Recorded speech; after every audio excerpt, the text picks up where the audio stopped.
మరో తిరుపతిగా పిలువబడే చిలుకూరి బాలాజీ స్వామి టెంపుల్లో స్వామివారికి ఇష్టమైన తులసిమాల తీసుకొని లోపలికి వెళ్తుండగా ఒకవైపు కోనేరు, మరొక వైపు వేటు దర్శనమని ఉంటుంది.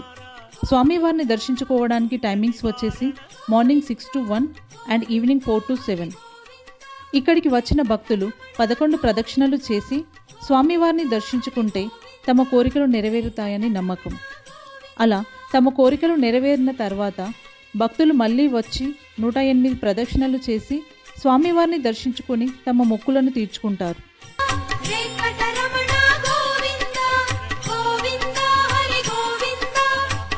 టెంపుల్లో ఉన్న క్రౌడ్ని బట్టి ప్రదక్షిణలు టెంపుల్ లోపల అయినా లేదా టెంపుల్ బయట అయినా చేసుకోవచ్చు.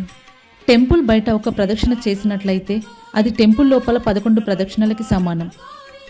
టెంపుల్ బయట 11 ప్రదక్షిణలు చేసినట్లయితే అది టెంపుల్లో చేసే 108 ప్రదక్షిణలకి సమానం.